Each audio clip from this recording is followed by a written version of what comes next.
It's the Evan edition. The Evan edition. The Evan edition. The Evan edition. It's the Evan edition. The Evan edition. The Evan edition. The Evan edition. It's the Evan edition.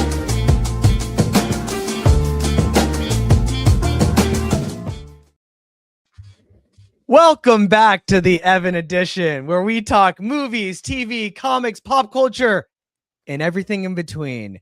I'm your host, Evan Bernstein, and I am joined by the master of theater-going experience, the fortune teller of what to watch and maybe what to put on the back burner. That's right. That is my friend, Zach Colbert. How are you, my friend? I'm doing really good. I'm having a great weekend, and it's even better now that I'm doing the Evan edition. Man, it's funny. It's a lot of work, leading up to this, like doing the thumbnails, doing the hashtag, all the stuff. I dial it all in. So after we're done, I'm dividing everything up. I'm putting it into YouTube. I'm putting the title, the description, my stuff on the bottom of the description, the tags, collaboration. It's like, so it can be a little stressful, Of course, it's overwhelming. Honestly, it is. A lot goes into it, but when I hit record, especially when I hit record when I'm with Zach, and I love all my co-hosts, but man, once we hit record and we start talking about the things we love, it's all worth it, and it just makes me so happy to be here. And we got a fantastic packed show, and we can't waste any time. We got Chris Evans in Secret Wars. We got Harry Potter, HBO's Harry Potter. The trailer dropped. We got a lot to say about it. We're going to talk Daredevil Born Again Season 2, 2 times. We got Stephen Colbert, writer, Lord of the Rings. Oh, man, we got so much to talk about. We're going to talk about maybe that Phil Lord and Chris Miller Daredevil. Maybe, just maybe, getting some love. So I'm really excited. But before we get into that, I just wanted to do a little bit of housekeeping. So as you may or may not know, you guys, last week I had a great interview and episode with Impound Comics. Brent Trace Sands graced our stage and was a great guest, gave us a lot of insight into the hustle and bustle of the social networking when it comes to selling your comics and your brand. And we got some great insight. So if you haven't seen it, please check that out. It is a fantastic watch, especially if you're a creator and you want to know how to get started. I think this is a great in to find out really what it takes. It was a great conversation. On top of that, thank you. And thank you for tuning in and commenting. That was really fun. And it was fun. It was my first interview live, which was interesting. So that was cool. That was definitely dope. And speaking of interviews live, next Saturday at 1 p.m. Pacific Standard Time, I will be interviewing Megan Fitzmartin. She was a staff writer on the show Supernatural. So if you are a Supernatural fan, we will be getting some fun insights. She wrote 2 episodes on the last season as well, or second to last season and the last season, and was on the staff for a little bit since 2016. She has wrote a fun ton of fantastic comics. She did Mary Sue. She did Tim Drake Robin run for DC. She did Dark Crisis, Young Justice, long run there. She did Batman Urban Legends, which was fantastic. Robin Internal, and a Detective Comics special that she did called Suit Up, which was really cool. So done a lot of stuff. And then also a ton of animation. If you guys have ever seen DC Superhero Girls, Justice Society, World War II, the animated movie, Supernatural Academy on Peacock, a Peacock original, DC Superhero Girls, Kidnapped, and Monkey Kid Shadow Play for the Lego movies. So ton of fun stuff. we're going to get all into it on Saturday at 1 p.m. Pacific Standard Time live. So a lot of fun stuff to look forward to. Nice. On top of that, my friend, I will be at some point scheduling another interview with Alexander Hamilton of Onyx. This gentleman reached out to me and was like, let's talk about my comic. I'm going to send it to you. Let's read it. If you are an artist, you have some art, you want me to talk about it, you maybe want to come on the show, go ahead and reach out to me at theevanedition@gmail.com. We can see if there is some stuff we could talk about, get you on. So I'm going to read this bad boy. Already been reading it. Really cinematic, really cool read.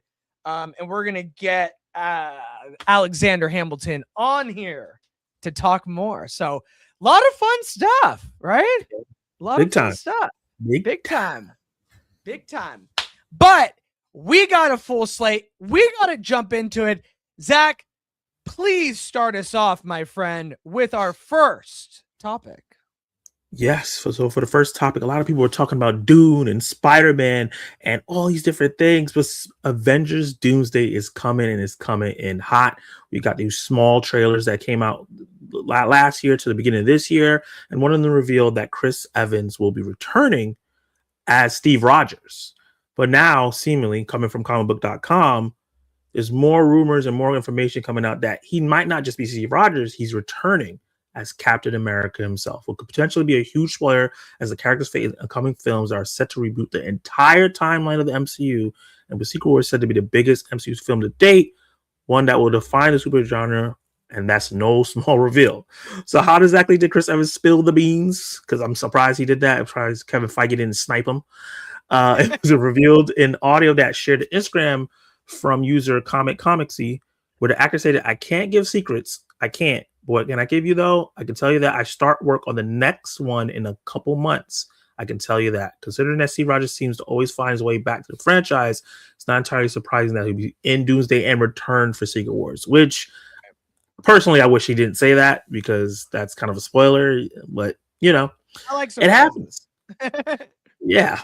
While it's a shock to see Doomsday's teaser featuring Steve Rogers not only riding a motorcycle down a road to leading to a farm, but holding a baby, for all intents and purposes to be his own, his appearance alone isn't enough to derail Doomsday or whatever is going on with Sam Wilson as a new Captain America. There are tons of ways that Steve Rogers can come back. Steve Rogers in the comics has had so many different aliases, Nomad being one of his biggest ones, which I think is where they should go. Him having no country, I think that would be really cool. But, you know, people have talked about him coming back as a Hydra variant. I mean, he might end up being the evil version, which was an awesome run in the comics and shocked everyone. And to have Chris Evans and Robert Downey Jr. being bad guys would be amazing. The old guard facing the new guard in multiverse battle. Says also, it's what's worth noting that implies that shooting on Secret Wars will be happening before post-production has even wrapped on Doomsday, which is normal. They did that with Endgame and Infinity War. Bringing back the whole MCU cast before the next film is even in theaters. It's bound to be a time of rife with leaks and rumors, much like the run-up to the next 3 MCU films, including Spider-Man and everything else that's been coming out. Evan, how do you feel about Chris Evans potentially returning full-time as Captain America, not only in Doomsday, but also in Secret Wars? Yeah, you know, I feel similar to how you feel. I mean, I do want some surprises with these bigger movies, and there definitely will be. And you know, when you have the face of the franchise, there's no way in a culmination of everything that's happened thus far within Secret Wars, you're not going to use Chris Evans and Robert Downey Jr. in some capacity. So I guess we always knew it was coming, but hearing it from Chris Evans from like a cameo type app where it was to a fan and he's like, I'm going to be filming actually in the next few weeks. That was an interesting way to announce it so nonchalantly. But something that you mentioned that I really like, you know, one of the best movies arguably in the MCU is Captain America Civil War. And something that was so good about that movie is that it was so jarring and shocking to see our favorite superheroes fight each other for a cause that made a lot of sense on both sides, and it really made the stakes high and made you care and invested about what was going to happen.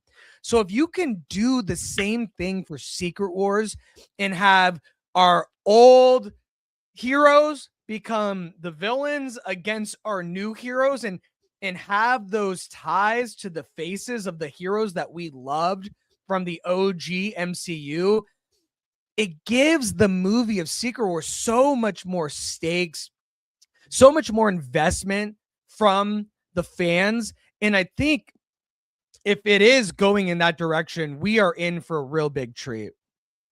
There's a theory that came into my head as you were saying that.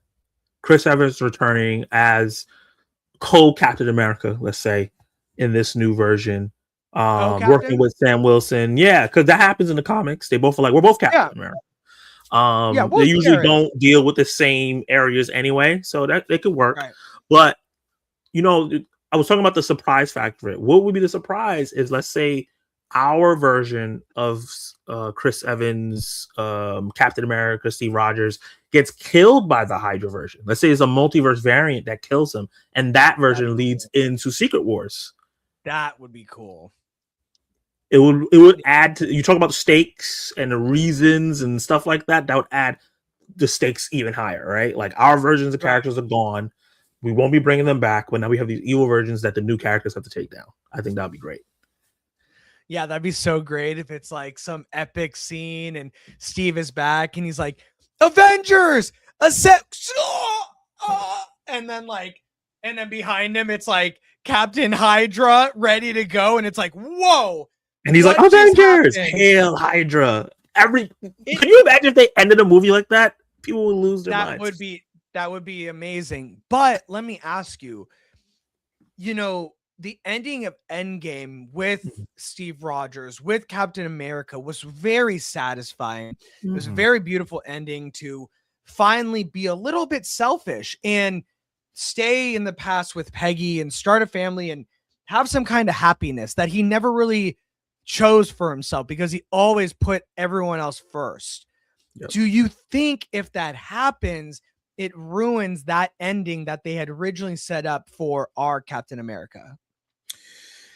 Yeah, a little bit, but also at the same time, when it comes to like comic book character stuff, there's really no ending for them for a lot of times, unless they die, and even then, a lot of them get resurrected.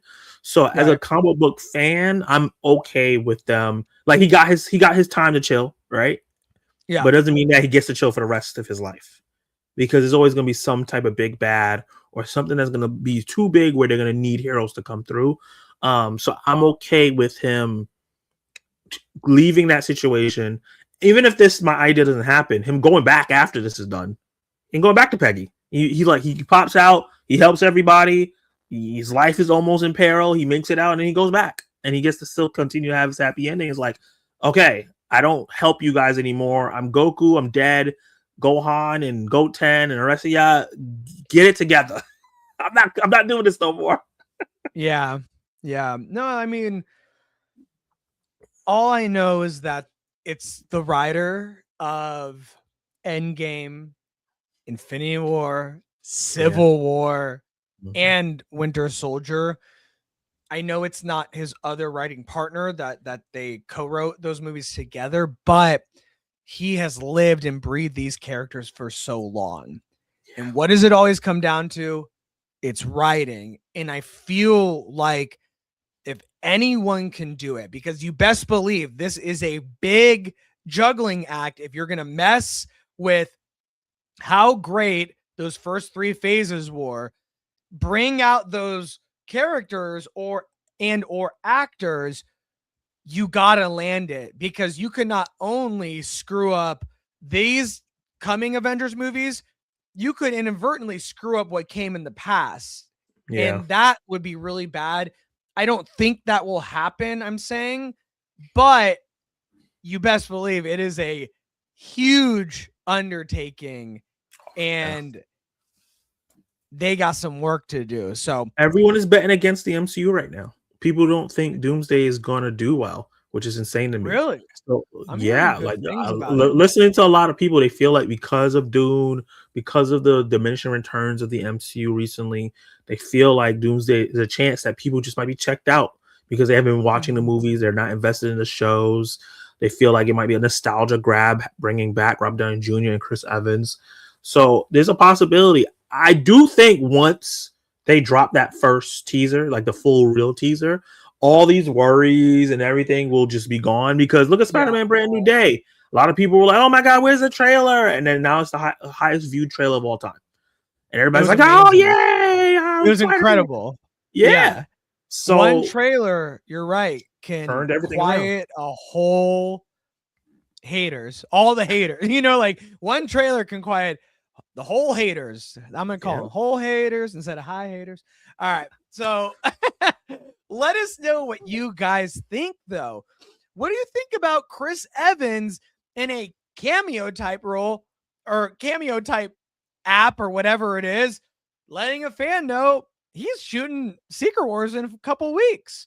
And how do you think he will play into the overall story of Secret Wars? Drop a comment below and let us know your guys' thoughts. All right, guys. Before we get into that, let's say hello to our friend Kenny. How are you, my friend? Hope you are well. Thank you for tuning in, my brother. Let's move on. With that down, I wanted to get into this. So, in the words of The Rock, the hierarchy of the MCU TV shows is about to change. What? That's right, my friends.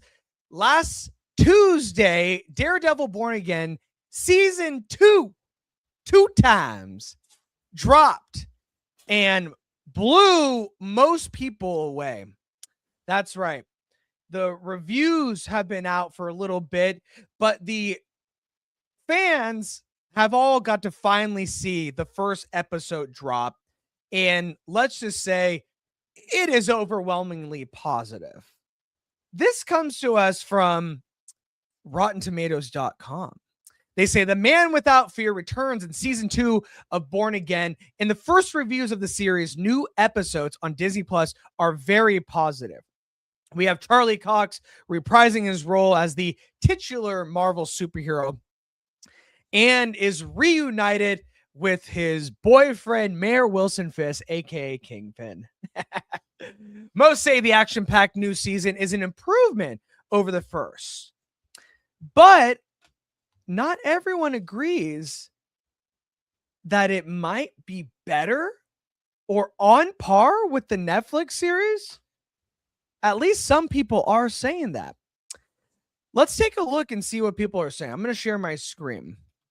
While I do that, I do want to mention, now that we both have seen it, I can say that while I was watching the first episode, and keep in mind, this is just the first episode. We've seen Marvel shows start strong and maybe not finish as strong, but I did have that overall feeling that this was like back on track in the sense that it felt closer to Netflix than the first season. And I really enjoyed the first season. I thought the first season, for the Frankenstein of it all, having to go back and redo it and add the Netflix flavors back into it, for what they got, it could have been a huge mess. And I felt they stuck the landing extremely well, especially in those last 3 episodes. If we take a look here, John Kirk says, it's the best superhero story I've seen on television. Rohan Patel from comicbookmovie.com says, it's one of the most raw, compelling, and powerful seasons of superhero television ever put on screen. Wow. Season 2 is a genuine masterclass in how to handle a superhero property with maturity, grit, and a terrifying level of real-world relevance. Through sharp sound design, layered audio cues, and precise visual choices, the series forces you to engage with your own senses in a way few superhero shows attempt. Nice. I felt that way about Wonder Man. Where season 2 most distinguishes itself from its contemporaries is in its thematic ambition. The season's political architecture is handled with a surgical, non-didactic touch. Daredevil Born Again sets a new standard for streaming comic book television. It raises the bar for Marvel television. Season 2 of Daredevil Born Again is the pinnacle of superhero storytelling on either the big or small screen. That's a lot. Daredevil, that's pretty big praise. Daredevil Born Again season 2 is one of the best shows / movies Marvel Studios has ever done. Enough said. Wow. I think we can get the gist, but the overall consensus is that these boys are creeping out of the Hudson River in a big bad way. I want to ask you, Zach, you just watched it right before we jumped on. It's fresh in your mind. I got an overall sense, but do you feel like it is an improvement on the first season? And do you think that it could touch the heights of what Netflix Daredevil was? I think it's too soon to say if it's like an improvement overall, because just one episode versus a whole season, because there was episodes within that first season that felt like this episode. It's just not every episode was up to this level. What I'll say is, on a technical standpoint, this definitely is improvement, right? I think the coloring, the cinematography, the lighting, the texture, it doesn't feel as clean. It doesn't feel as CW as the season 1 sometimes felt, in terms of how it was just too clean. And I'll say that the VFX look better, because I'll never forget that. I think like Daredevil was jumping from building to building and then like swung onto a building and it looked so rubbery and fake. And I never felt like that was here. I feel like the tactileness and the grit is coming back. And I'm very curious to see how they expand on everything. Now, from a storytelling standpoint, I do feel like it's not just off episode 1. It's not like this big of a jump from Born Again season 1. I'm not there yet. And I think part of it is that I'm not a big fan of how much they're trying to make Fist like Trump. I think it's a little too much and too on the nose. It's not subtle anymore, like I thought it was in season 1 at first. And also having a villain that I like be compared to a real life villain I do not like is kind of hard for me to like fall in love with. But I'll see how they pull it off, because the reviews is saying that they pull it off with surgical precision. So I'm excited to see the rest of the episodes. Yeah, no, it's interesting. It is interesting because the creator did come out recently and did say that he doesn't necessarily like that the parallels of the show are so close to what's going on in real life. He did say that, Marvel Comics has had a history of being a reflection of the real world that we live in. And so there's no denying that or tiptoeing around it, because this is what Marvel's been doing for over 60, 70 years at this point. Yeah. So I totally get that. And I totally get how close it can hit to home and be like, wait a minute, do I want to watch like what's going on right now in life? Like I already try and avoid the news. I don't want to try and avoid Daredevil. I want to escape from it, and so I totally get that. But in the end of the day, when I look at this as a whole, and we started the segment out saying that the hierarchy of the Marvel television universe is changing, I do think that people are, at the end of the day, going to put this bad boy up there with the best of them when it comes to best Marvel TV series of all time. I think the way that Charlie Cox plays Daredevil is extremely underrated. This man does not get enough credit for playing Daredevil the way that he does and for how long he has been doing it. He has to act blind, be in great shape, do action scenes, do dramatic scenes, yell, fight, scream, fall in love. Every part of emotion you can think of, he has to embody. in that suit is not comfortable, even though it looks extremely badass. Yeah, This man deserves his flowers. he does. Charlie Cox is one of the best doing it in a superhero project that we have seen. So I want to get that. Chris Evans and Robert Downey Jr. in terms of 100%. casting. Yeah. 100%. On top of that, Vincent D'Onofrio as Kingpin is arguably the best villain that we have seen in television history. Not just comic book, not just Marvel. The way that he embodies this monster POS, it's like nothing that we have seen. It is up there with Homelander, which should get way more love than it has ever gotten. But Vincent D'Onofrio has also been doing this for 10 plus years, has never gotten nominated for an Emmy once. And it's absolutely insane because he is masterful in playing this monster of a villain and continues to give it depth and improve on it time and time again.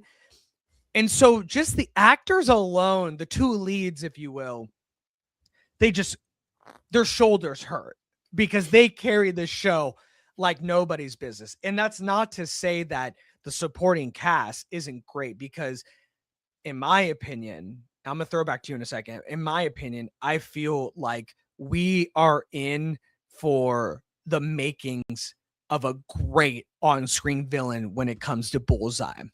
We've seen the rumblings of it. We've seen the original Netflix. We saw a little bit of him in season 1, but in season 2 of Born Again, this is where Bullseye will be cemented as one of them ones. And I really think by the end of this season, we are going to be talking about Wilson Bethel being one of the best villains in a superhero project that we have seen thus far. I am so excited for that. And it has only scratched the surface. Based on the first episode and what you've seen about the characters, them going and hiding, the espionage, and BB, obviously the person with the mask, obviously.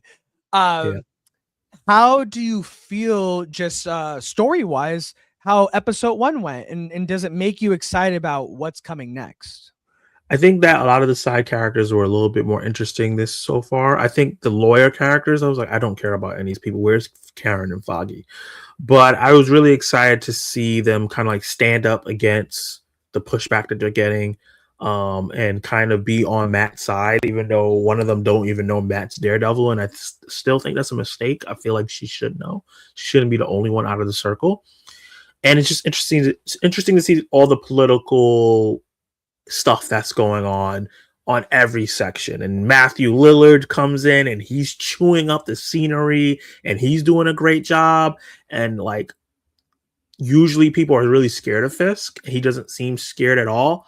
He doesn't seem like he wants to push him, but he also just like, if you mess with me, I can handle myself. So I'm interested to see where his character lies, but I'm really, really excited for Bullseye to really take center stage. I know Wilson Fisk is Daredevil's one of his biggest villains, but Bullseye is his guy. That's his villain. And that character can go real big. And he goes real big in the comics, and they haven't done it yet here. And I'm excited for this actor to really just like get the full costume and just let loose. It'll be cool to kind of see them, because we know what happens at the end of the season. We get a hint of Bullseye, not end of the season, end of this episode. We get a little hint of Bullseye. It'll be excited if we kind of got this like, won't he, good person, bad person thing that he might have going on. I'm not gonna go into spoilers. I just said a hint. But it'd be interesting to see if it's like, oh, is he gonna be a good guy? Is he gonna be a bad guy? And if Jared like struggle with that because he's the one that killed Foggy, and then for him to like go full crazy towards the end. I'm gonna put this up here, you guys, just because I've been waiting to like talk to someone that isn't my wife about this episode. So I'm really excited to talk to Zach, even though I love you, Erica, and I love that you love Daredevil. It's my claim to fame of that I made my wife a Marvel lover. Like I did it, every man's dream. And so I don't take that for granted, but she's probably tired of hearing me. But she does love the theories. And so I'm going to put this up here for a second. If you want to mute, I'll take it down right when I'm done. Don't want to spoil it for anyone. You've been warned. Zach, my friend. Yes. Mr. Charles, played by the wonderful Matthew Lillard, F.U. Tarantino. Just so effortless in this role. So the good. way that he comes in, like a fresh breath of air, light on his feet, not giving an F, very like Matthew Lillard isms that are just perfect for this kind of Langley character, whatever that means, CIA maybe. Yeah. I'm hearing that there is a connection between him and Val. That is the they mentioned her name. So I've seen it a lot of times, but I must be missing that. Can you help me out? When did they mention Val? Did they actually mention her name specifically? Yeah. So when he came in, and then the black guy that runs, I forgot what he was there for. I forgot what position he had, but he was talking to Fisk about having oversight. Attorney General, an assistant. Yeah, something like that. He that. picked up the phone and he said, "Oh, this is from Miss Fontaine." He didn't say Val. He just said Miss Fontaine, which is her name. And she called in to tell him, leave Fisk alone. So that means Fisk and her has a connection with each other. Right. Or leave Mr. Charles alone to do his work. Yeah. He will take care of whatever you guys need. You can report to him, get out of the office. And so it's interesting that Mr. Charles makes Fisk uncomfortable. Yeah. It seems like there's this one area where he is powerless, and that is interesting for someone that thrives on having all the power. To have a thorn in your butt and your wife's, because that was an interesting scene too.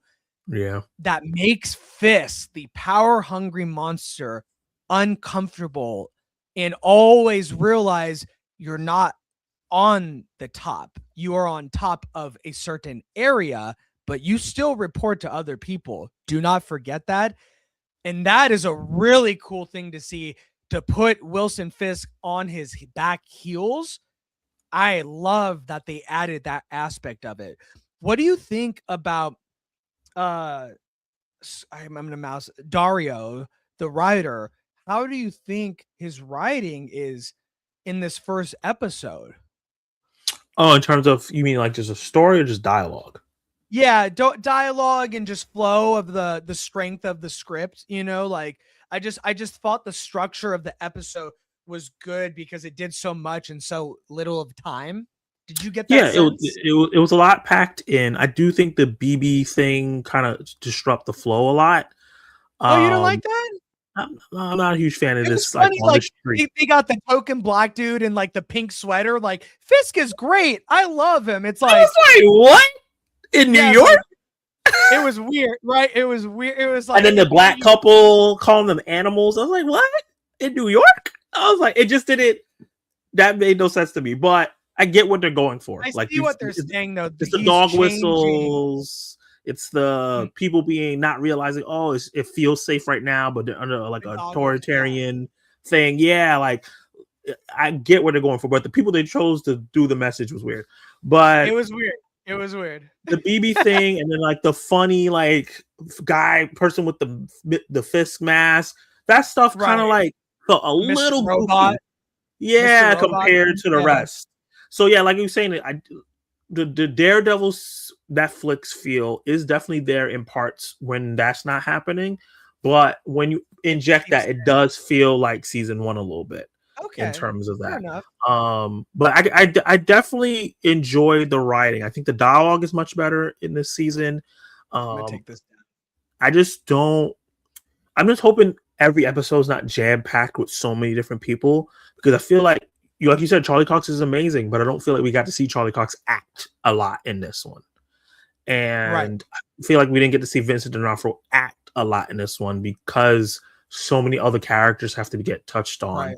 They're laying the and groundwork for like so for many other different stuff. threads, like story. Yeah, Yeah. but I'm okay Because if that's just like the first episode because it's the launching pad. That's cool. I do though. I really love James Gandolfini's son. I think he is an incredible actor. I think there is going to be a huge turning point for him where I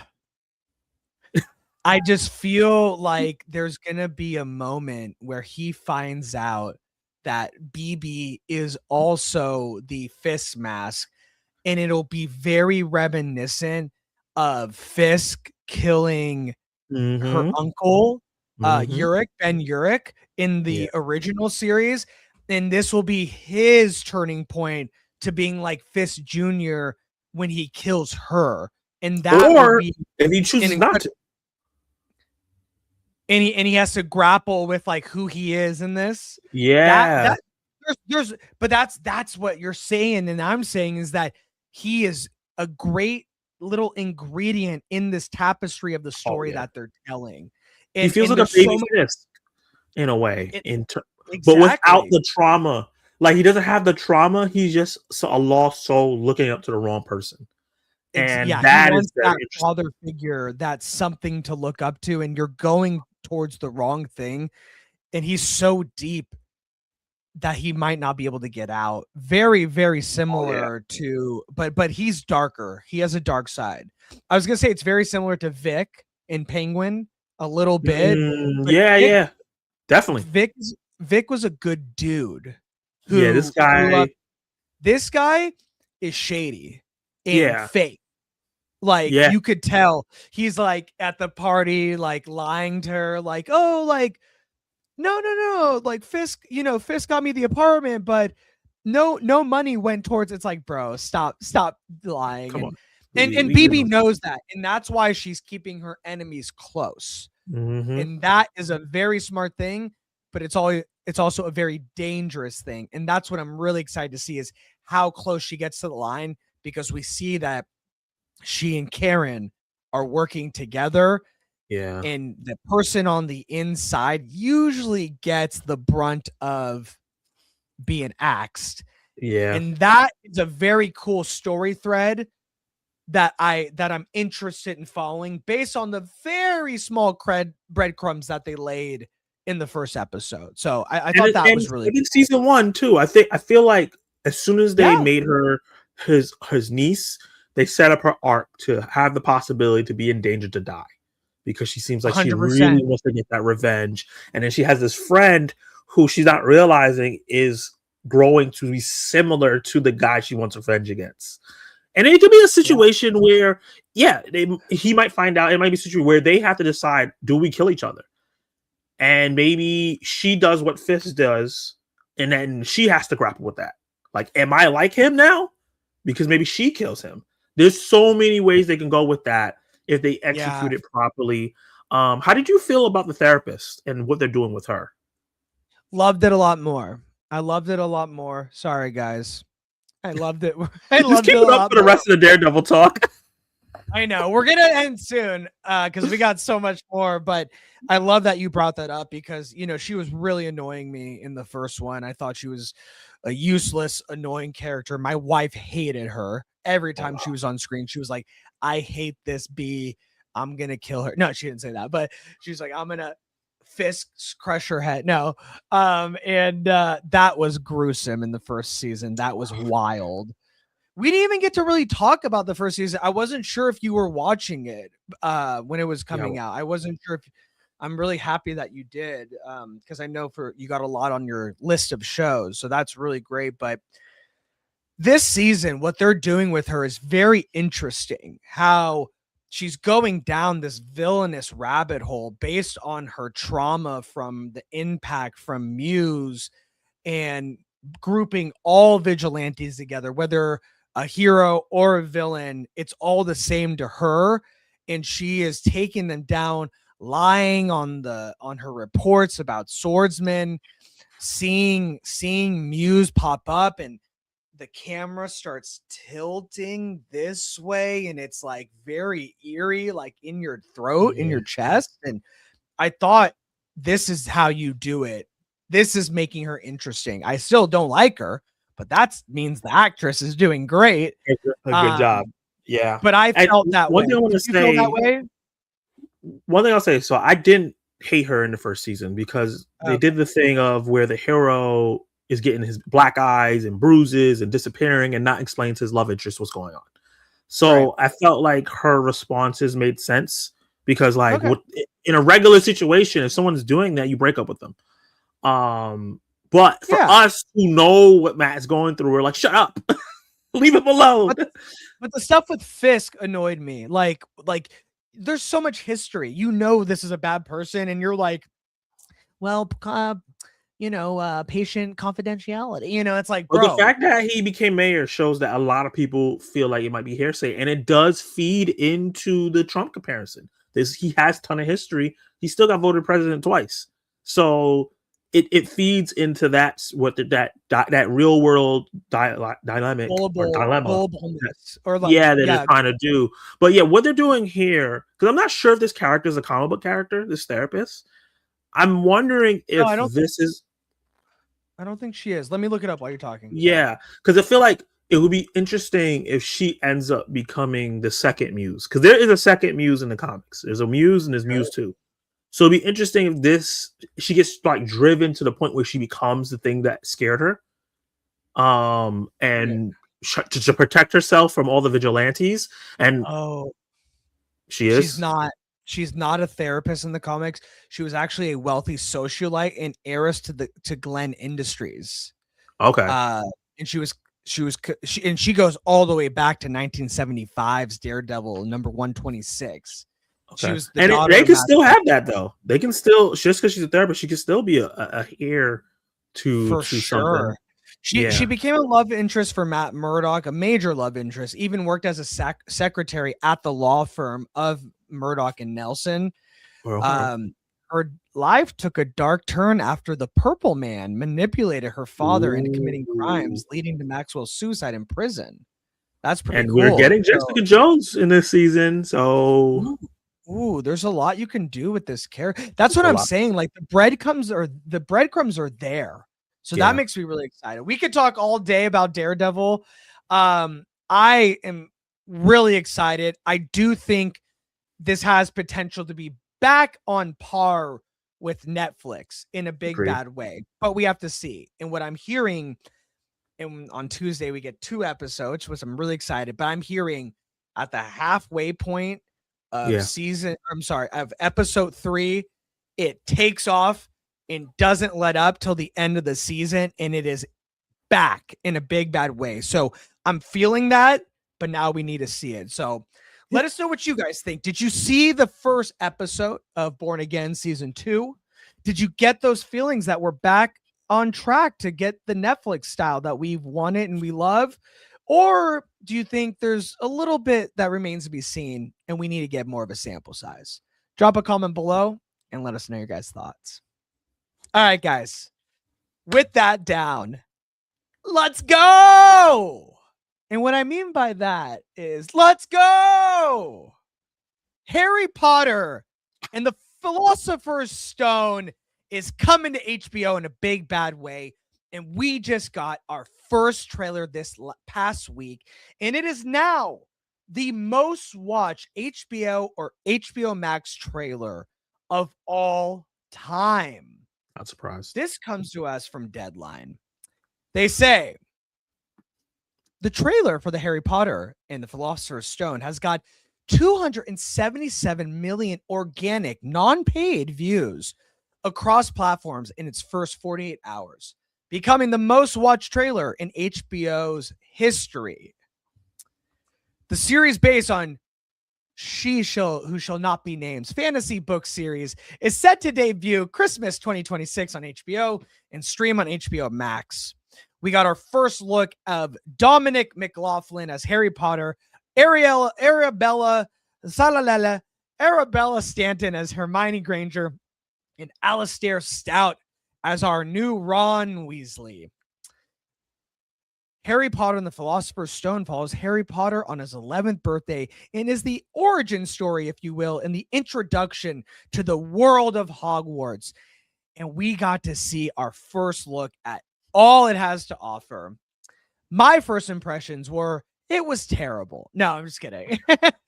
My first impressions were, it was absolutely fantastic. It gave me the vibes of the movies, but it also made me feel like this is the vehicle to truly adapt the books in a big bad way and tell the story in a way we didn't necessarily get to from the movies. Does that make it the better option? We don't know.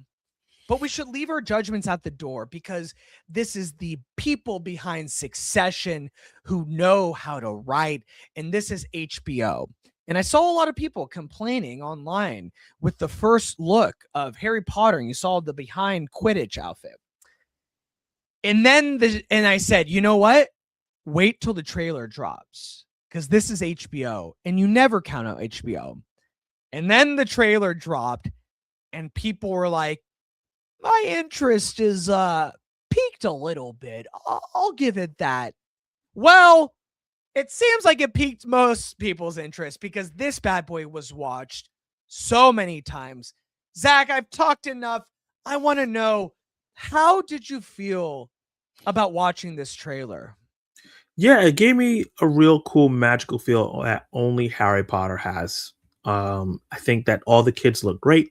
They feel like kids. They feel appropriate for the age that the book is supposed to be at. Even a little younger than they were in the first movie. It feels like even a little younger than that, which is great because these kids are going to grow really fast and they're supposed to be doing 8 seasons of the show. So it's good that they have kids that are super young. So it won't feel like we have 18-year-olds by the time season 2 comes up. And I really like the look of all the characters. They feel how they're supposed to feel, but they don't feel like copies of the movie characters because this is supposed to be a readaptation of the book and not a remake of the movie into a show. So I'm glad that like they're slightly different, even though they still have hallmarks of the things from the movies. So it pleases the movie fans, it pleases the book fans, and the kids now who probably are not going to be like, they're not going to fall in love with the old Harry Potter because it's not theirs. Right. Going to fall in love with this, and this will become their Harry Potter. And then parents who grew up with the movies and the books now get to share that feeling again, but plus get more because it's going to be a TV series that brings in all the aspects that were cut from the movies. 100%. No, I felt the same way. I think the world of Harry Potter, it's such a vast, beautiful, mysterious, and magical, if you will, world. And just the nostalgia of bringing us back into this world, and from the viewpoint of Harry Potter, who is who is new to it, and be through his eyes on the beginning of the journey again. It makes it feel fresh and new in a really fun way. And so I'm so excited just to like go back into the wizarding world and see what's new and what's different than the movies. Not comparing it in any way, but I did love those movies. And so I think it's cool just to see like, oh, what an interesting interpretation. It's like comics. Like in comic books, there's so many different runs, so many different interpretations of the characters that we love. And so many creatives and artists have different views, and you don't know what you don't know. And so for them to be able to show us something maybe that we haven't seen in this world again is exciting. And if there's something that we did love from that world and we see it again, that's exciting too, because we get to see it under a new lens. And that is a good thing. And speaking of a new lens, let's talk a little bit about our boy Snape, because I've seen all the chatter online before this even came out, and it's absolutely disgusting. But my initial thoughts when I saw our Snape in this new series, he looks so badass. Like, I don't care that the great, Alan Rickman played it before. You're not going to be Alan Rickman. It doesn't make sense to hire another actor that has Alan Rickman isms and hope for the best. That's not how you do another adaptation. If you want it different, then we're going to do it different. His race is not described in the books at all. And so I understand people's concern, but just from looking at it from the trailer, my initial thought was, wow, he looks cool. He looks badass. He looks angry, bitter, cool. Yeah. And so I don't really have an issue with it. And I don't think people have a leg to stand on to judge this man before they've even seen the product. You haven't even heard his voice. You haven't seen his character, his mannerisms, his demeanor.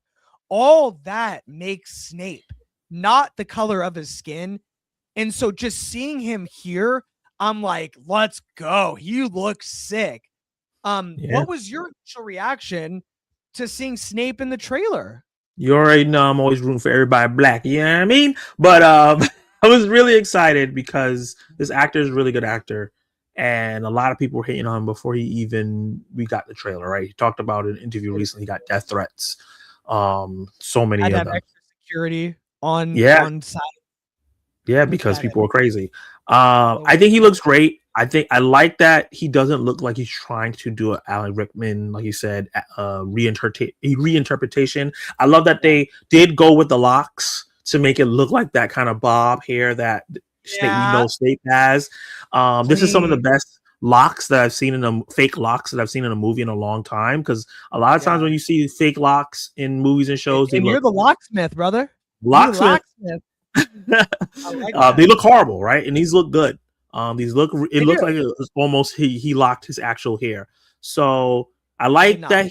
I like that he looks a little cool, but he looks disheveled because a lot of people talk about Alan Rickman, but if you think about the book, even Alan Rickman's adaptation of that or interpretation that wasn't accurate to the book, because the character is supposed to be greasy and dirty and disheveled, kind of Gollum-esque. And Alan Rickman he had the bust down and he was flaunting and he was, you know what I mean? And he was fancy.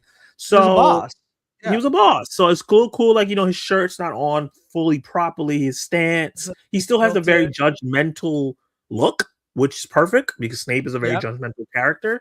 And I'm down. I'm excited to see what he does and anything. And, I don't want to incite hate, but anything that pisses racists off, I'm glad for. Let's go. Get pissed off. Let's troll them. But no, I'm excited to see how to execute his character. And one big thing about story plot wise, right? A lot of people were over when the trailer came out. There's a lot of think pieces about how casting as a black man now makes Harry father look racist. And I was going to ask you about that. I was going to ask you about your opinion on that. Because the way media is, I think a lot of people who are not black only see black people be able to, if they're hated on, can only be because of a racism thing. And I hope that the writers do the right thing and just make it for the original reason why he was hated and don't make it about the skin color. It just so happened. It was because he was a piece of shit. Snape is a blood. He's like cocky, but he's a bigot.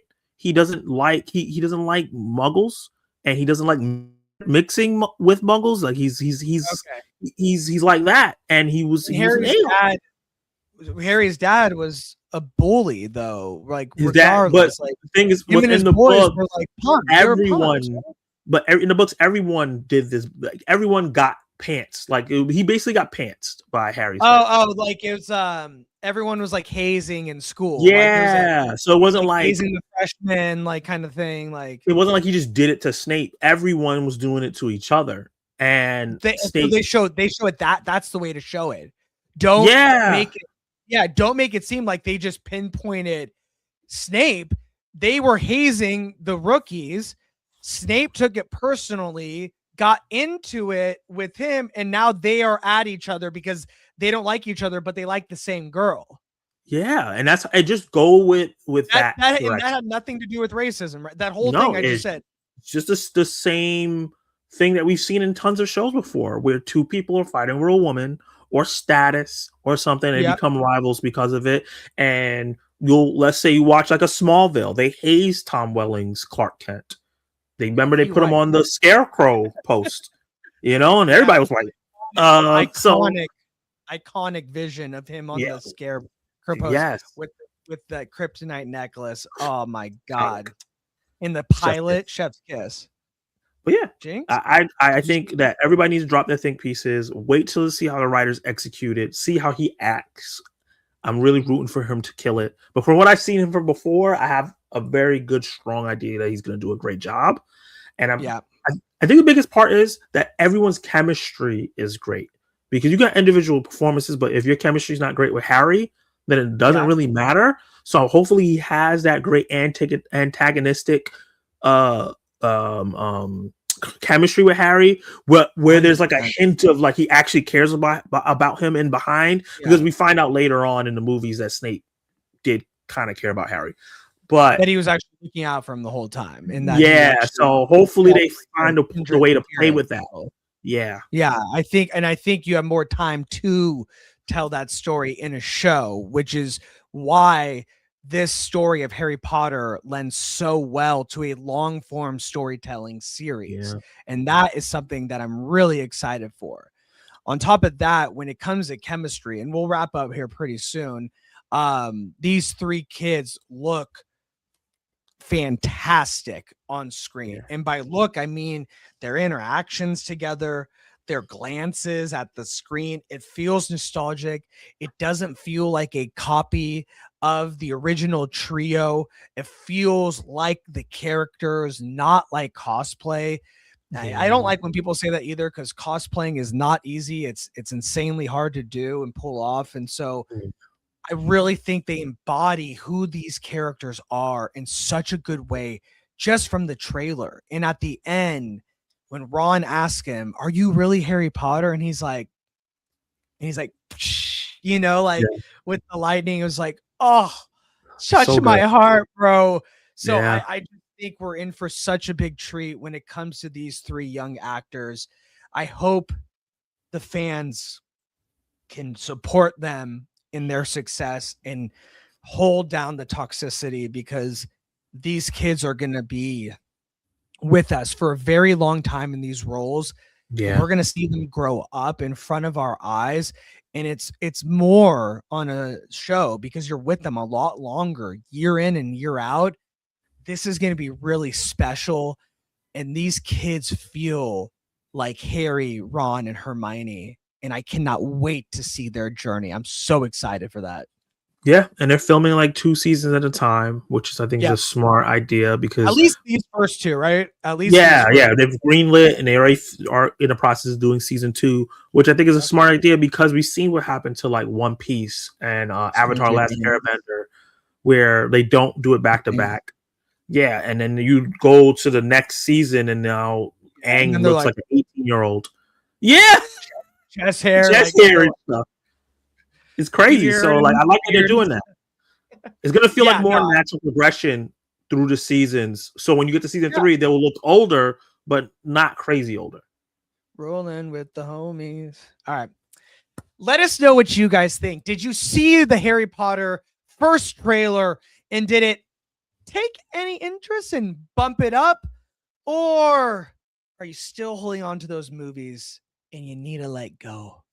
Drop a comment below and let us know your guys' thoughts. All right, guys. With that down, Zach, what is our next topic? So the biggest movie of the year so far, box office wise, getting a sequel? Well, this is coming from JoeBlow.com. Amazon MGM, which is this first big hit on the big screen, is pushing to make a sequel to Project Hail Mary. Project Hail Mary might be the movie that truly helps Amazon MGM Studios take off as the first new major Hollywood studio. The film, starring Ryan Gosling and explained by audiences in New York screening 6 years ago, I got the manuscript. It's the most ambitious thing that I'll ever make. And then this thing ended up being a box office breaker. It broke a lot of box office records, especially a film that's not a sequel, not a franchise film, not something that's based off IP that's been adapted before. It's like this almost original idea that's making a lot of money, similar to something like Oppenheimer. And people were excited to support it, but now Amazon might be pushing for a sequel that maybe shouldn't exist. They're definitely basking in their success for a new hit. They took a chance that made a big move, and now it's paying off. A lot of people are like, where do they go from here? Do they just adapt another Andy Weir book because maybe it's his product that is dope? He did The Martian, now this. But no, they're not ruling out the possibility of making a Project Hail Mary sequel. The sci-fi film with the lovable alien characters hits all four quadrants, all four: young, old, male, and female. That's a huge one. That's why they would do a sequel. That's exactly like why they would do a sequel. Much like a little dinosaur film from Steven Spielberg back in the day. So what happened with Jurassic Park became a huge hit. I hate that this is a comparison because this is a bad comparison because Jurassic Park sequels have kind of like... It scares me, this comparison. Yeah. Did this? Please don't do that. But one thing I think the aspect here is the Michael Crichton was perceived to write a sequel book for Jurassic Park. The thing is, Andy Weir says that he is interested in writing a sequel book for Project Hail Mary. And if he has a really great idea to do this, because Weir has never written a sequel book ever before, so this will be the first time. But he's kicking around ideas for a continuation in the same continuity, and he's working with Gosling to do so. So if it's a situation where if he comes together with the movie guys to write this book, and then they get that jumping off point, I think it could be a great thing to have a sequel to Project Hail Mary. But I don't want him to do it just for the money. If it's a situation where he didn't really have the idea and he's forcing it, and then we get a lesser movie, that's where I'm worried. But what do you think, Evan? No, I totally agree. I mean, first and foremost, this movie, Project Hail Mary, is extremely special film that you need to experience in the theaters. You can't even tell from this picture alone. It is breathtaking scenes, cinema.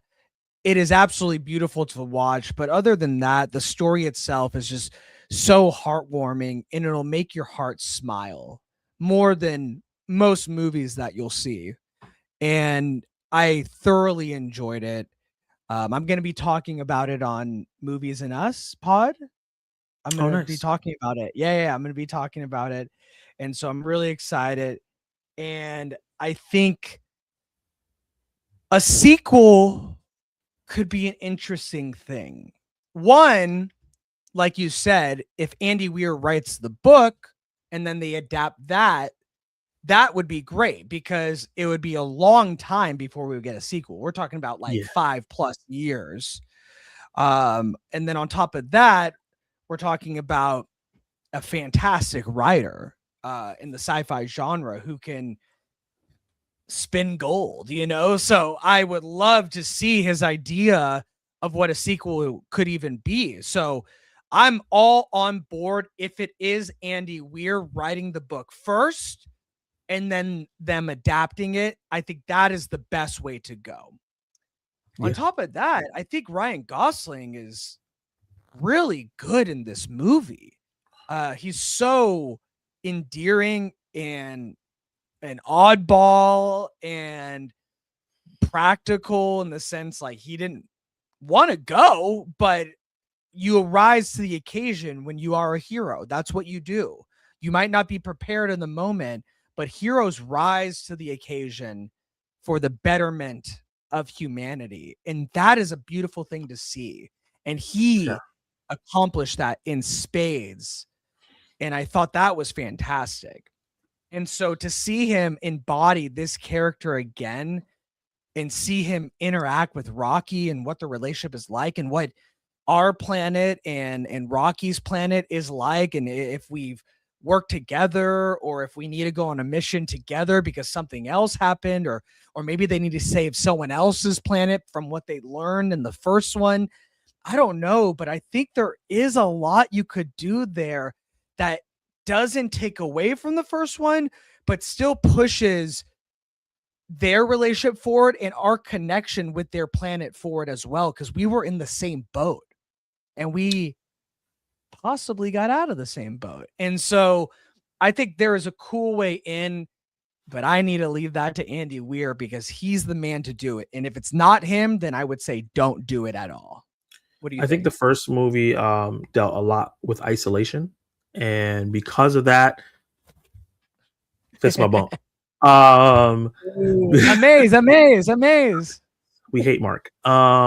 Because because of that isolation, we didn't really get him like coming out of the ship too often. He didn't get to go to like a planet till spoilers the end. I would like for them to maybe expand on that. Like, don't make it about isolation. Now that he's found people that appreciate him because they didn't appreciate him on Earth, make him go to planets. Maybe make it a story of him exploring other planets and him and Rocky are helping, like you were saying, helping people from different planets deal with different issues and improving their lives. And then Yeah, somehow they have to make their way back to Earth. That would be really, really cool. I And kind of like like a that. full circle moment for him now, because originally he didn't want to leave. And now he has to go back home to do the thing that he didn't originally want to do in the first place. Yeah, So I think yeah. that would be a really cool story for them to do if they could pull that off. And what if they, in the movie, they lucked out? They are two scientific minds that happen to be good people. Good people. You know what I mean? They have a good heart. They have good intentions. They want to help each other. They want to work together for the betterment of their peoples. And it would be interesting for Rocky and what's his name? Grace. Rylan or what? Grace. Grace. Ryland's Grace. Is that it? Yeah. Ryland's Mhm. Grace. Yeah. It would be interesting to see Rocky and Grace come across a more stubborn race of Mm. people that don't want their help, that think they don't know better than them, so they're not listening to them. And so to see more of a conflict, because with them there was a mutual understanding and respect. But if they We got to go do this. somewhere else, there's no telling if they will have that same reaction to people saying, "Oh, this is how you should save your planet. This is how you should do it. We want to help you."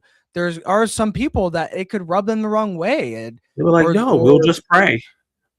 yeah, exactly. It could be religious. It could be it could be that. It could be their beliefs. And so there's so much that you can do, because at the end of the day, the first movie, Project Hail Mary, is really about two different cultures learning to communicate with each other and work together that have completely different backgrounds. And that's really what it is. It's like it's an immigrant story. Like when it comes down to it, that's really what it is. In this instance, it worked for them because they are of the same mind. They are best friends. They just didn't know it yet.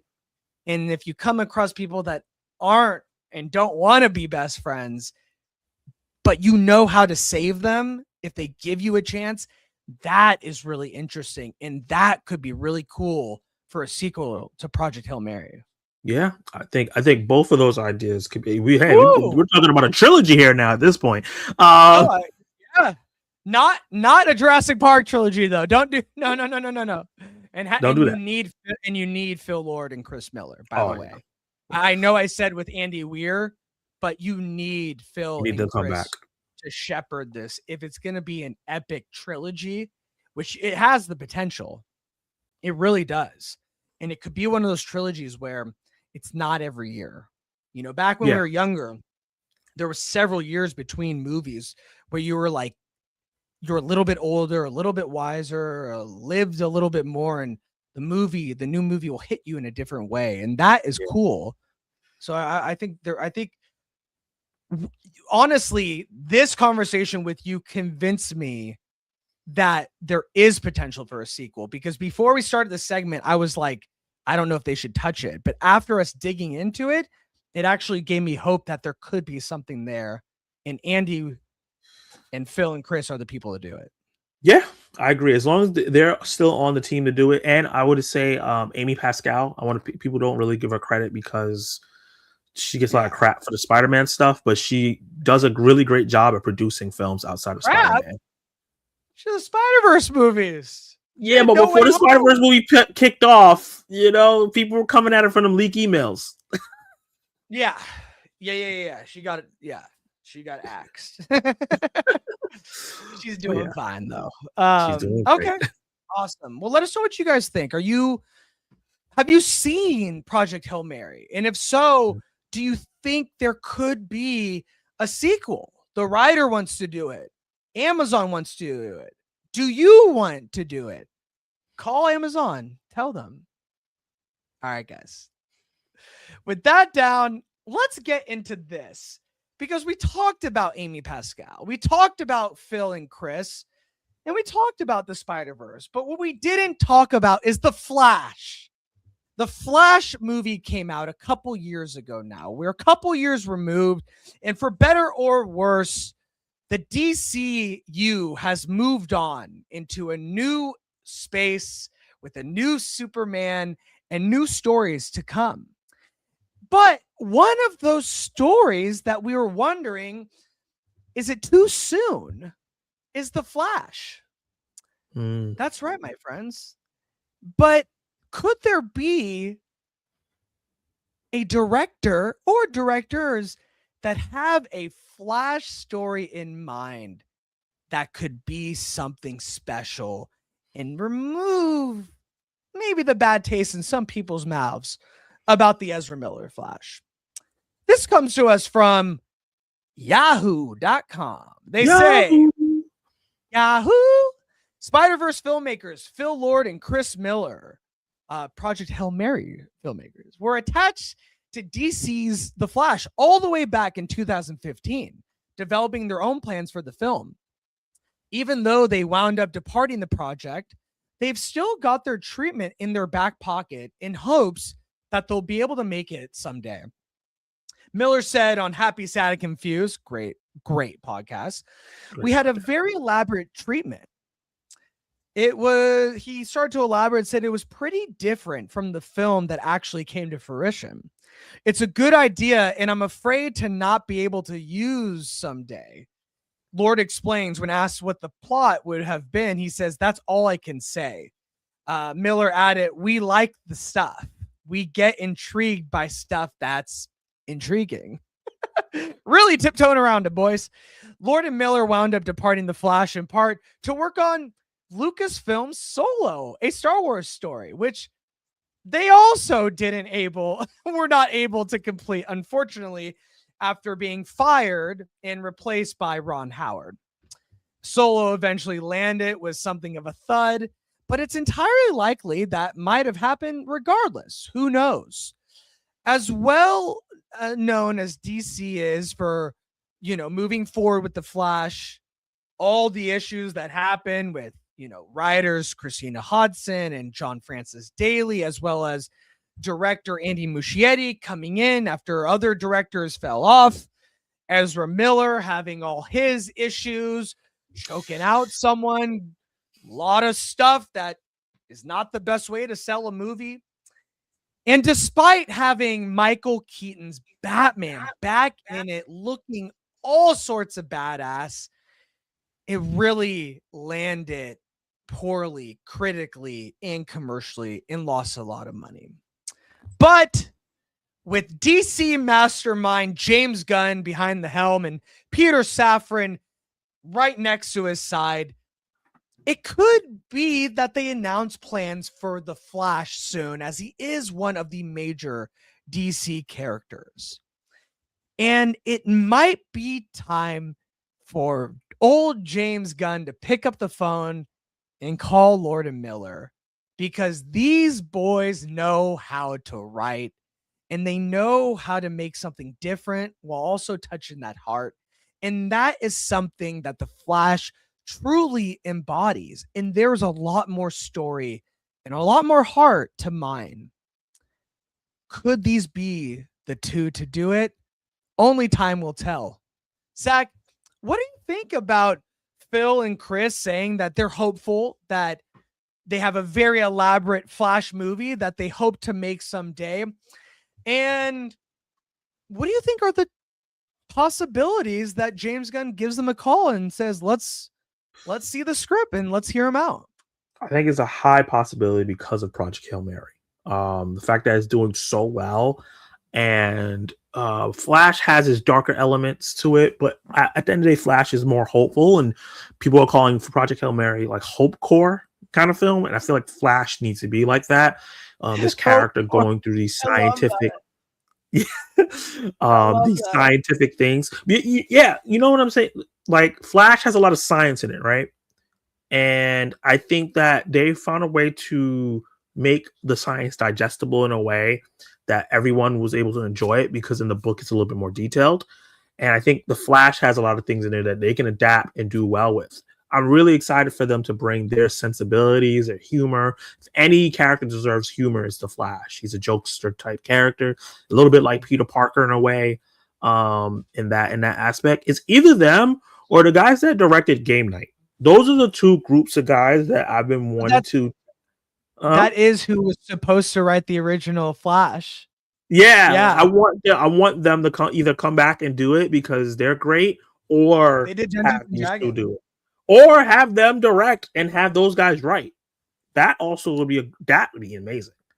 Yeah, I just feel like both of them are writers. So it's like if they Mm. write it, they're probably gonna be like, I want to direct it. True. And they also both had their chance with the Flash, so it's both a great redemption story. Like, we got back into the seats, let's go. So that could Yeah. be really cool. That's a great idea. And for all intents and purposes, people loved, with John Francis Daley and the other writer that you were talking about, they loved Dungeons and Dragons, which they also did besides Game Night. Okay. And so that is also a good one. It would be funny to get one of them back, either this duo or that duo, who both had their hands on Flash and it slipped away. I think something that you mentioned that is really great is the sensibilities of Phil Lord and Chris Miller, because for the longest time, they've just had such levity and absurdity mixed with heart and sincerity and love and friendship. And so I really think they are so good at being able, thanks, babe, to combine both of those things. And I think it really lends well to a Flash story. For love it or hate it, I'm gonna shine on top. No, for love it or hate it, Andy Muschietti did a really good job with the Flash. It might not be the best superhero movie, but a lot of the themes and the story of what he drove when it comes to Barry Allen and the journey that he went on were quite enjoyable and really embodied the heart of who Flash is. He may not look like Flash from the comics, and it might have been a little bit disjointed in the way that they told it, pulling from Flashpoint a little bit, but not diving into it heavily. But at the end of the day, the themes were there, and they were there in a really good way. And it made me excited for Andy to do a Batman movie, because he loves these characters, you can tell. And it's really unfortunate that he didn't get to do maybe the Flash that he was hoping, that this was like a maybe remnants of what he wanted to do. It was chopped up. So yeah, it was chopped up. It was chopped, the movie was chopped, but I think if they have a story and it's very elaborate, why not have James Gunn give them a call, get them a meeting, and get it done? Because people will come if the movie's good. And if anything, Phil Lord and Chris Miller make darn good movies. And I think it would be a great redemption story if they got back to this Flash movie and got it made. What do you think they mean by very elaborate? Well, I think the Flash's story can be very elaborate with the time travel and the death of his mom, and we've seen it in the show, right? And it's going to be interesting if they go with an origin story, if they decide to just jump into his first adventure. The Superman story is very elaborate, right? Like the James Gunn one. There's a lot of stuff going on in that story, so I could see them. That's what they mean. It's gonna be like a lot of different pieces going on at the same time. That Flash himself, who is kind of not a detective, but kind of in a way, because he's a CSI. has to figure out, maybe struggle with his Barry Allen side and his Flash side at the same time. I think that they could do a lot of different things that make it elaborate, where you have all his supporting cast, all his villains in it, where it can kind of be like a long Halloween with the Flash version, where he's trying to figure something out and he has to visit all his villains at the You same want it to be time. that dark, though? Or you want it to be bright? No, like a Flash version of it. Like, I see what you're saying. yeah, Like that kind of it'll be more story. fighter. Yeah. Yeah. Okay. That would be kind of cool. Yeah, there's been so many Flash storylines over the years in the comics. We've seen some in the show. Like, there's so much you can mine from to make a great Flash story. And it doesn't have to be Flashpoint and include, Superman and Batman's dad, and Flash can live on its own without pulling in other big comic book characters. That is a big name, and people love the Flash. If you didn't tell from the show, that bad boy was the most watched DC show for a long time, because the writing was good in the beginning. And so this just has to be good. The writing has to be good. And I think Phil Lord and Chris Miller are fantastic writers. We've seen it with Project Hail Mary. We've seen it with 21 Jump Street and 22 Jump Street. And, they produced, but they wrote a lot of the animated across the Spider-Verse films. And those are just all elaborate, a lot of characters, a lot of moving pieces, some time travel, some different dimensions, things like that.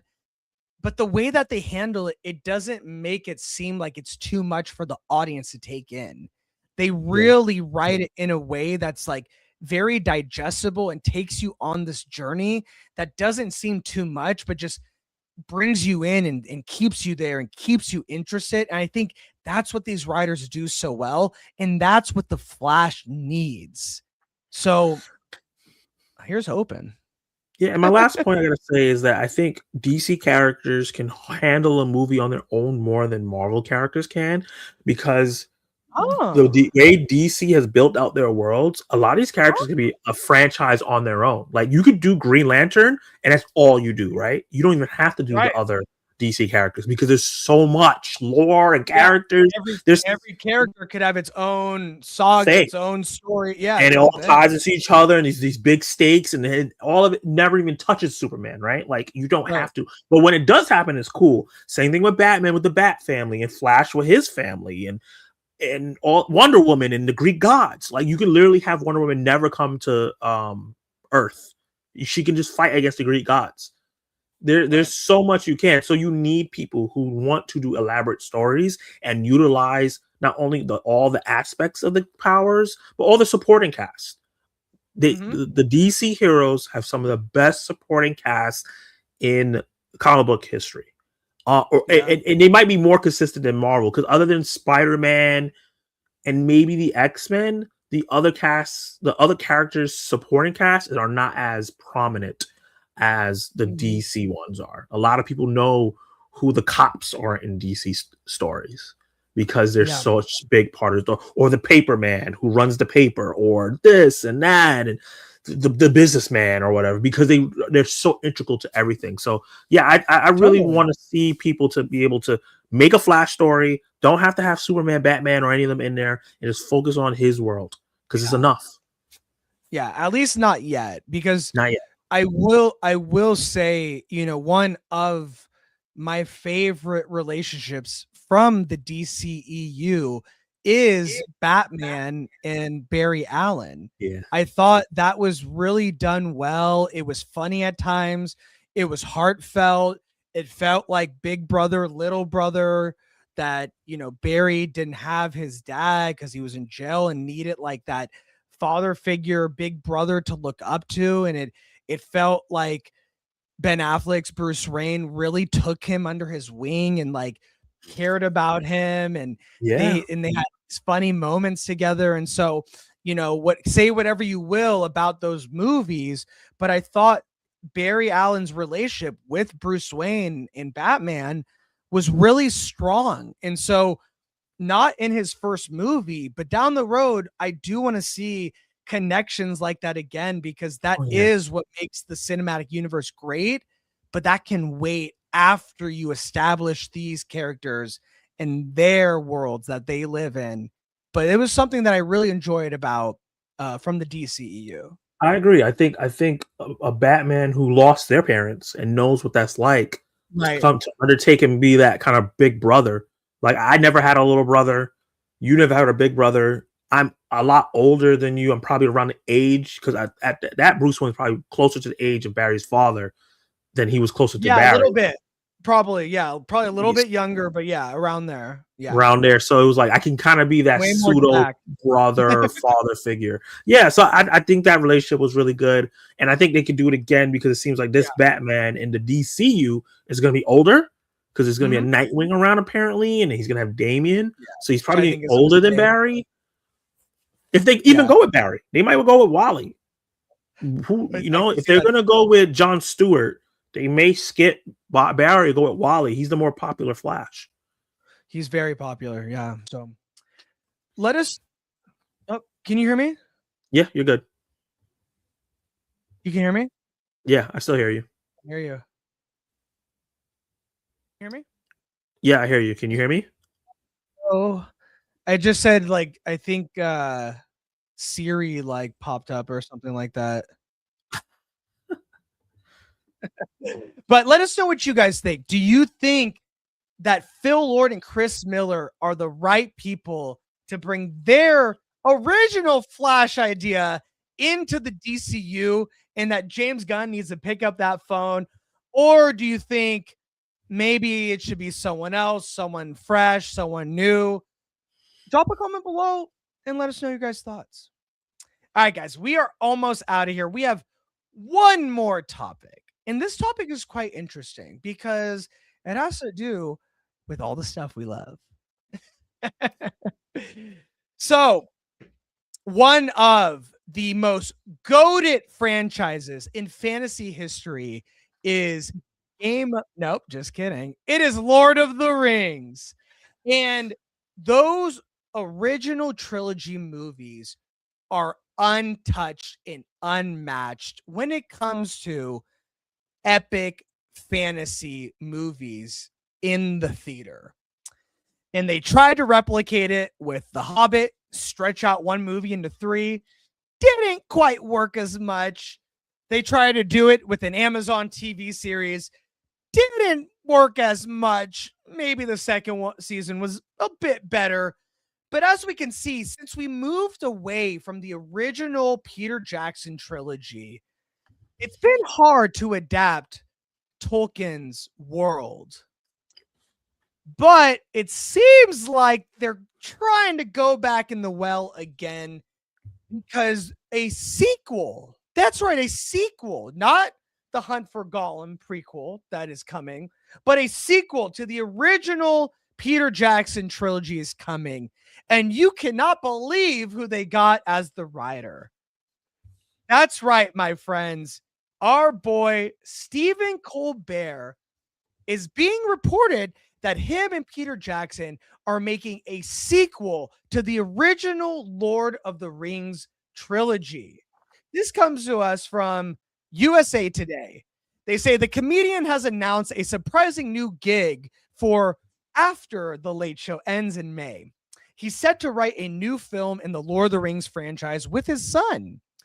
Warner Brothers made an announcement in a social media clip shared last week, in which Lord of the Rings director Peter Jackson has a video chat with Colbert.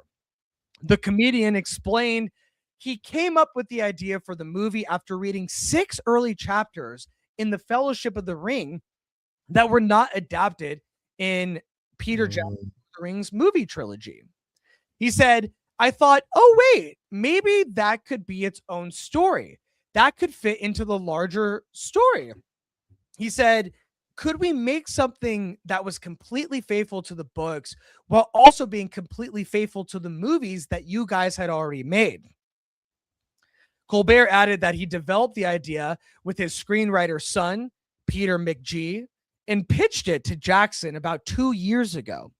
at the time he didn't think he would have time to work on the movie, but that has changed after the cancellation of The Late Show on CBS. He said, I knew I couldn't do that and do the show at the same time, but it turns out I'm going to be free starting the summer.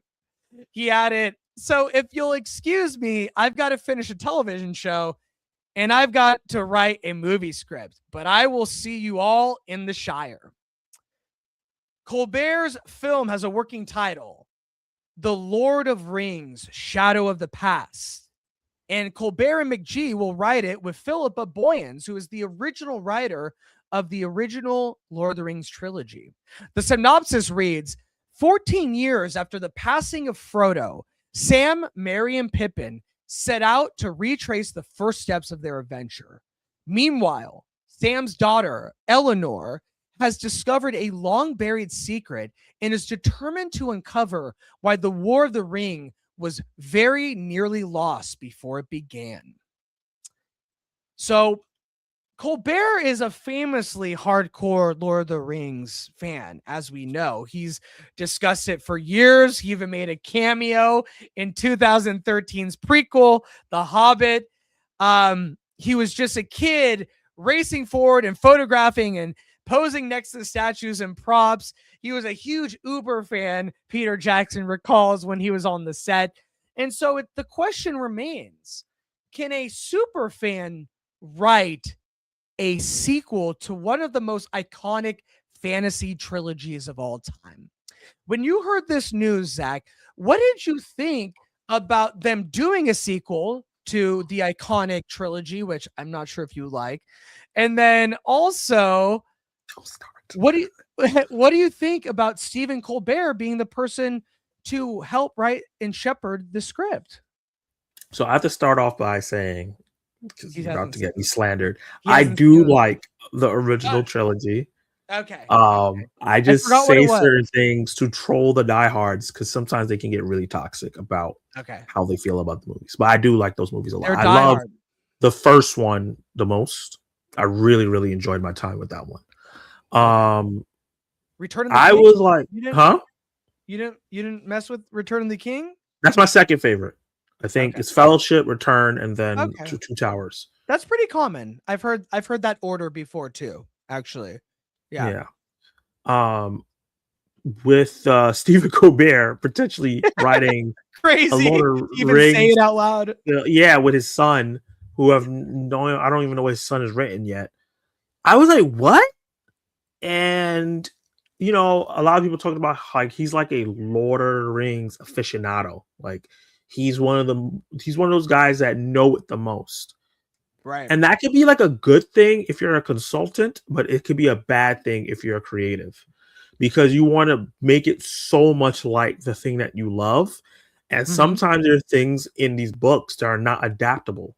So you try to force it so hard and it could get in the way of the actual creative process of making a film that people love.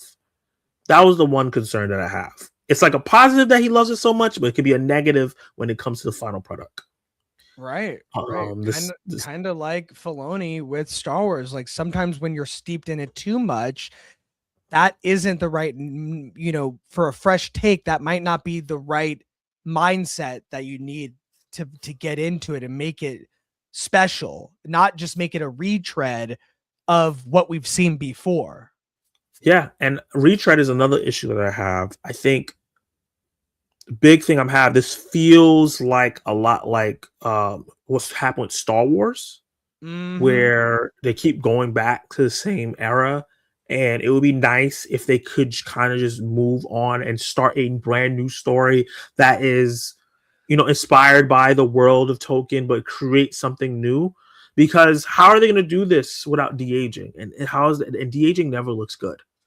You know what I'm saying? I'm already worried about the hunt for Gollum, because they're good. This is in between Lord of the Rings films, meaning that you have to bring back these older actors, and it's just gonna look weird if you have to smooth out their face and make them look like kids again. So that's the parts that I worry. I worry that he might be too close to the product, And I'm worried about the fact that this is going to be a movie that's set in between or like during or maybe a couple years after those, because these actors don't look like they will be a couple years after, unless they're talking about brand new characters that were there the whole time that we never got to explore with. So those are my only worries. And the fact that he's not an experienced screenwriter. I know he wrote many great years of television, but it's very different to write what is probably going to be a $200 million film, to write a script for that. Yeah, at the minimum. At the minimum, yeah. If Project Hail Mary was like 220, this is going to be at least 200. Yeah, no, I totally agree. I think the Stephen Colbert of it all is quite interesting. I do think Stephen Colbert is a extremely intelligent person, someone that has to be on night in and night out, which is not easy to run that kind of show. And so in those regards, I think he has the ability, but we haven't seen it. He co-wrote like one movie in 2006. It's not a lot of experience, but he is a diehard Lord of the Rings fan. Like, he knows this front and back. And so I think that's why they give him more leeway, is because he is like a known super fan. But can a super fan make a great movie? And he has other writers on this. Like Philippa Boyens wrote the original trilogy. However, she also wrote King Kong, which was not that great script wise. The Lovely Bones, which I enjoyed, but it did not do well and it was not perceived well. And then the Hobbit movies, which were hit or miss for a lot of people. And I think overall people could agree it was a big step down from the heights of the original Lord of the Rings trilogy.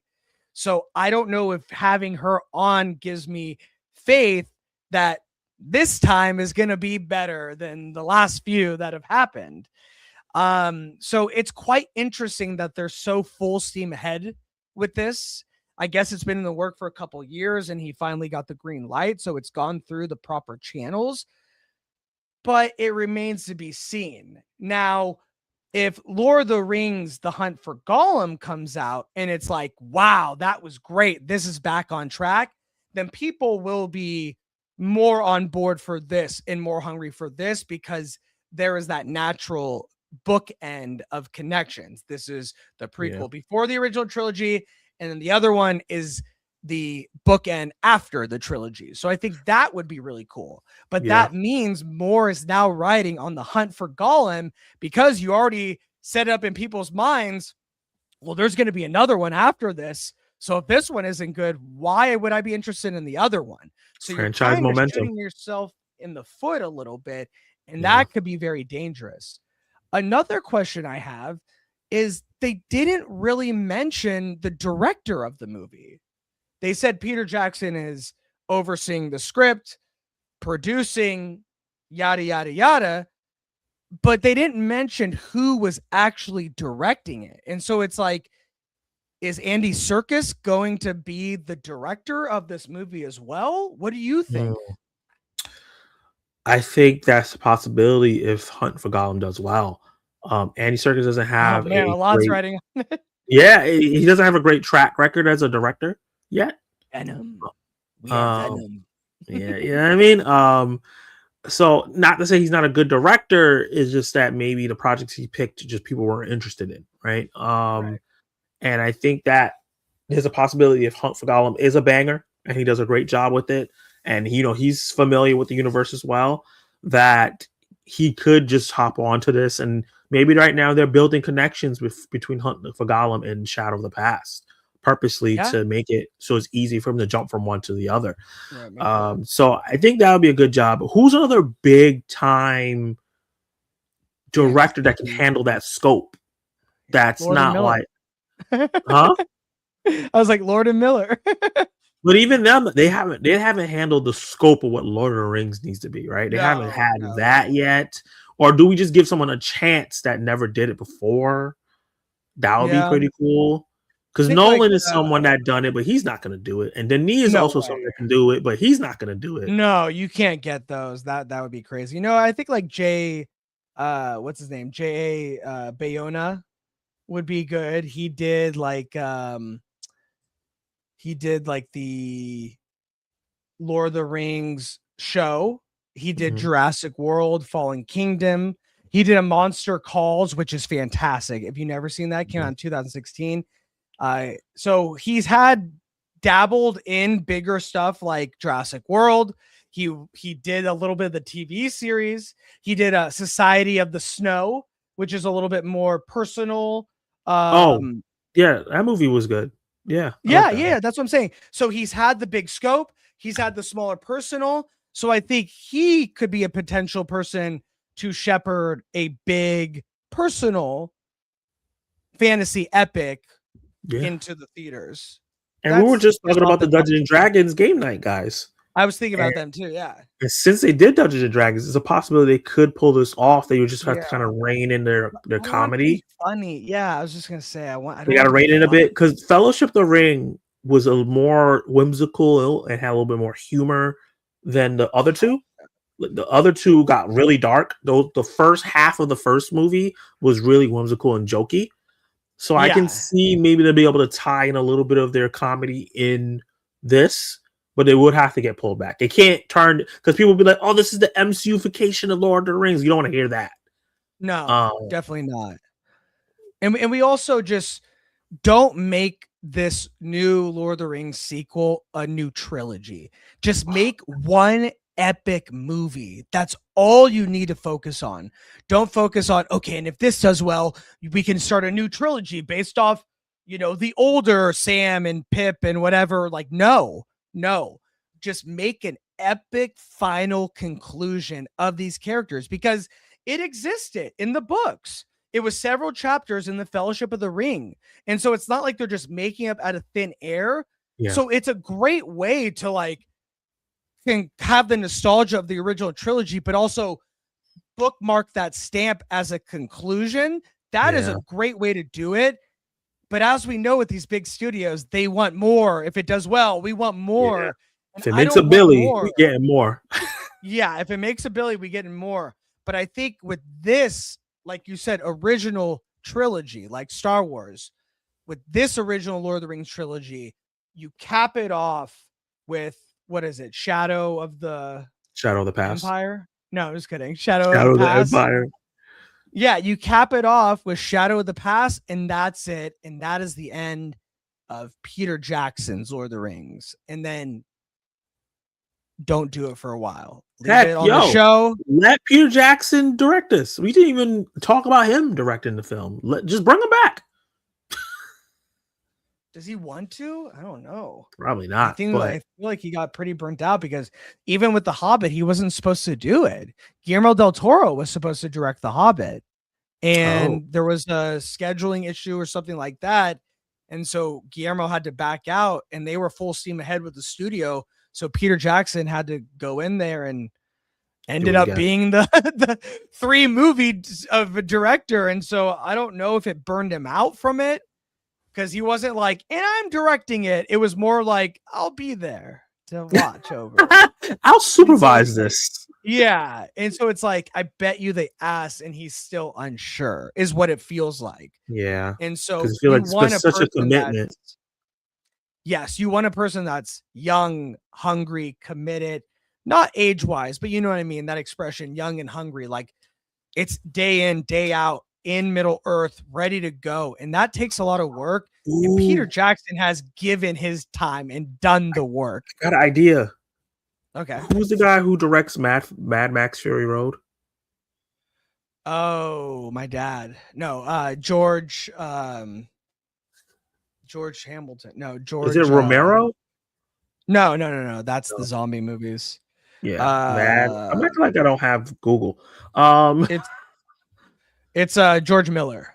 George Miller, man. He directed Furiosa like a young person. He's like 80 years old. And he has the scope. He has the feel. Yes. I would love for him to tackle it. And it would give it a different look than the Peter Jackson films. I would love for him to Maybe that's tackle. good. Maybe Yeah. that's good to give it a different look. But, unfortunately, I don't know if they're going to take a chance on him because Furiosa did not do well. But it's George Miller, man. Like, he's had bangers. Like, one stinker should not cut him out of it. But, man, going for someone that's over 80, I don't know. I want to say Furiosa wasn't a stinker in terms of quality. It was just in terms of stinker box. Absolutely not. No. I for a lot of it, I enjoyed it. I didn't think it was nearly the height of Fury Road, but for all intents and purposes, it's better than most movies we've seen. So. Yes. But that would be a good one too. Yeah. So I don't know. But the question is, what do you guys think about Stephen Colbert writing the sequel to the original Lord of the Rings trilogy? Do you think him and his son are the right people for the job? Do you think this should have been hands in more of a qualified writer besides Philippa, who is the original Lord of the Rings script writer? Or do you think that they should just let this part of the Middle Earth saga rest and go somewhere else in the timeline and leave these characters be, which could be the case as well, but it doesn't seem like it's happening. So who do you want for director? Drop a comment below and let us know your thoughts on Colbert, guys. All right, guys, that will do it, my friend. That is the show. And unfortunately, after this, Zach's going to be traveling. I'm traveling, and me and Zach will not be able to do a show together until like mid-May. Yeah. It's Either crazy. beginning or mid-May, yeah. Yeah. So, man, I'm going to miss you, buddy, but Of course. it's going to be really fun when you get back. I'm sure there's going to be all sorts of things to talk about, and yeah, you will be missed on the show, but I'm so glad you're getting a vacation and getting to let your hair down and relax a bit. Oh, yeah. You feel me? Taking these bad You boys out. deserve it, bro. It's gonna be all over the place. I'm gonna be looking all tan and everything. It's gonna be great. Might lose some weight. Awesome. Well, also look, you have another great show coming next week. You have a big interview coming up. You had a big interview last week. Everyone go check that out. And you have another big interview coming this week. Everybody, the Evan Edition is on the rise. The stock, buy into it. Put your purchases on Kalashi or whatever that gambling app is called. Yeah. It's on the rise. He's doing his thing. He is a workhorse. I was just talking about this with Kenny, and I was just talking about with other people how much of a workhorse you are. I get notifications about you posting all the time. And you do that bad boy fast. You work really hard. You make quality thumbnails. You put quality into your show, and everyone needs to be checking it out. And I'm really excited to see your growth, man. And be on this journey with you. I appreciate that.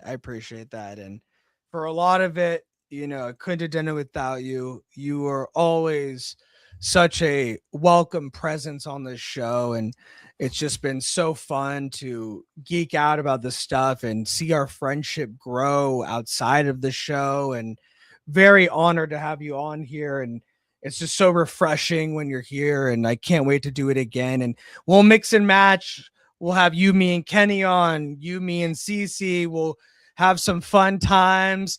We'll do some fun stuff coming up in the coming months. So I can't wait for it. Where can the good people find you, my friend?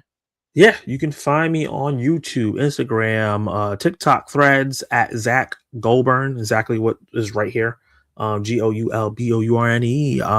Like I said, I'm going to be going on break, so I won't have any reviews out yet. But I am going to be making a video essay. I'm finally going to record it that ties in kind of to the Snape casting that we talked about, and about how we do need some of these characters traditionally white to be cast as other actors because of the history of Hollywood. So I've been holding out on that, and I think it's a good time now that this conversation's happening. So I'm going to be working on that, and my my old 52 series, where I'm going to be reviewing 52 movies from the year of 1940. That's going to be interesting. Are you going to put that Snape one out before you leave? No. Think, or after? Okay. Probably after. Yeah, okay. I am not. I'm just focused on packing and being prepared. I have to go check into my cruise right now, right after the stream. Okay. You leave so- tomorrow? No. I leave on Saturday, but they want us to check in like a week early. Okay. Awesome. Well, you guys can find me at the Evan Edition. I am on Instagram, TikTok, YouTube, of course. And we are also, if you want it in your ears, on Spotify and Apple Podcasts. Please tune in on Saturday, 1 p.m. Pacific Standard Time for my interview with Megan Fitzmartin, the screenwriter or the script writer of one of the staff writers of CW's Supernatural, and amongst many, many great comics in the DC universe as well. Tune in for that. That's going to be a great time. And that's it. Thank you so much for hanging out with us. Thank you for everyone who commented in the chat. Little light today, but that's okay, because everyone that watches this, you are part of the community. You are part of the family. We want to hear from you. We love seeing your comments. We love seeing you subscribe, and we love seeing you here next time. So bye-bye, my friends. Have a great rest of your Sunday, and we will see you guys next time. It's the Evan Edition. The Evan Edition. The Evan Edition. The Evan Edition. It's the Evan Edition. The Evan Edition.